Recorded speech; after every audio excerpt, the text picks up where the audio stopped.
университетинин алдында Кытай тилин өнүктүрүү максатында Кытайдагы жаңы жыл темасында салтанаттын ачылышы болду. Салтанат жогорку окуу жайлар, лицейлер жана мектеп окуучуларынын ортосунда уюштурулган. Иш-чаранын демилгечиси Улуттук университеттин алдындагы үзгүлтүксүз билим берүү жана адистикти жогорулатуу бөлүмү болгон. Искендер Исамидинов да колдоо көрсөткөн. Иш-чаранын негизги максаттарын билүү үчүн университеттин мүдүрү доцент Шамшиев Алай Буркановичке кайрылганыбызда ал мындайча баяндады.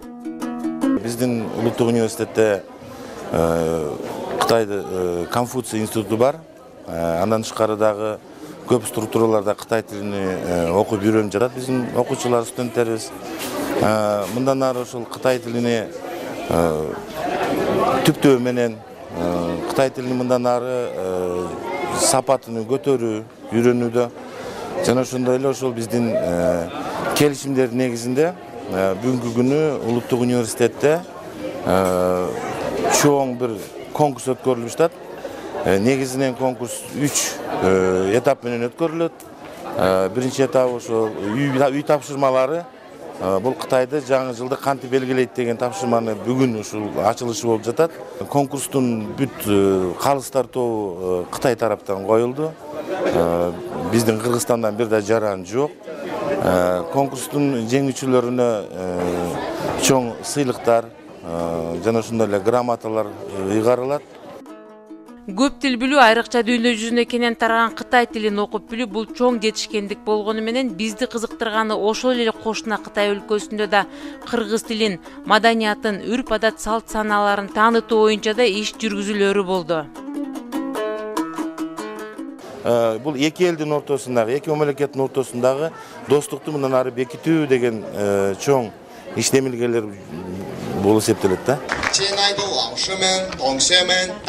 Кытай элинин маданиятын ырдап, бийлеп, көркөм окуп, өз өнөрлөрүн көрсөтчү бул салтанаттын жүрүшү 3 күнгө созулмакчы. Бул салтанат жыл сайын салтка айланып, тил үйрөнүп жаткан жаштардын дилгир окуп билүүсүнө өбөлгө түзүү үчүн гана жасалган иш-чара экенин, көп улуттарга салыштырмалуу кыргыз жаштары тил үйрөнүү жагынан көп кыйынчылыкты талап кылышпасын, окууга ынтызар балдар бат эле өздөштүрүп так сүйлөп кетишерин баяндап берди. Кыргыз университетинин алдында уюштурулган Конфуций институтунун директору Маали салтанатты уюштуруучулардын бири катары оюн ортого салды. Көп балдар азыр Кытай тилин үйрөнүп атат. Азыр бул Кытай тилин үйрөнүү муктажы абдан зор. Биз институт Конфуцийда алдарга Кытай тилин үйрөтөт. Анан башка жакка дагы Кытайдын маданият, Кытайдын экономик, Кытайдын дипломатиялык көп тараптагы иштерде аларга мындай таанышып туруп беришибиз керек деп ойлоп атабыз. Ошол үчүн бүгүнкү ошондой бир спеч конкурс өткөзөбүз.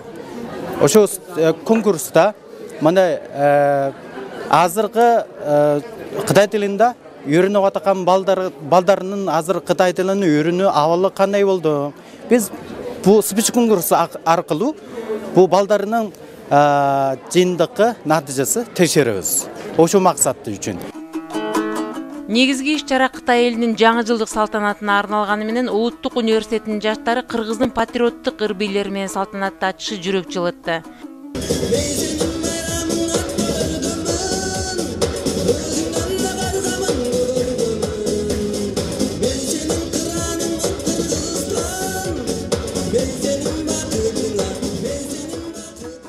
Кыргыз филология илимдеринин доктору Баймурата Үмүт Култаевна Кытай тилин үйрөнүү келечек жаштарыбыздын билим деңгээлин мындан да жогорулатарын мындайча айтты. Кытай тилин жана маданиятын үйрөнүү боюнча конкурс уюштурулуп жатат. Деги эле кийинки кезде дүйнөлүк масштабта Кытай тили абдан интенсивдүү өтөт. Биз жакында Бейжиңге барып келдик. Ошондо бул Кытай тилин үйрөнбөгөн бир да контингент жок экен азырчы. Айрыкча Америкада, Индонезия, Малайзия, Франция, ошол бүт дүйнө жүзүндө келет. Бул эми объективдүү өнүккөн тарыхый тенденция. Ошондуктан биздин балдар дагы ошол тенденциядан артта калбаш керек. Анткени азыр Кытай тилин билген киши дүйнөнүн бардык жеринен орун таба алат, жумуш орун таба алат да. Биздин студенттер азыр студент кезинде эле иштеп акча таап атышат. Анткени жумуш орун ушунчалык көп азыр. Бул дүйнөлүк масштабта өнүгүп аткан тенденция, ошондуктан ошого биздин балдарды студенттер татыктуу даярдоо үчүн бизде дайыма ушундай иш-чаралар өтүп турат. Ошондой иш-чаранын бири бүгүнкү конкурс. Кытай тилин жана маданиятын үйрөнүү, жайылтуу боюнча. Бүгүн иш салтанатынын биринчи күнү. Эртеңки бөлүгү көбүнчө Чыңгыз Айтматовдун чыгармаларынан монолог окуу менен коштоорун маалымдашты. Студенттер, мектеп окуучулары ортосундагы таймаш кандай жеңүүчүлөр менен аяктарын дагы кошумча маалымат беребиз. Үмүт Мукамбетова, Тимур Тентиев, Атайын кабарлар KG сайтына.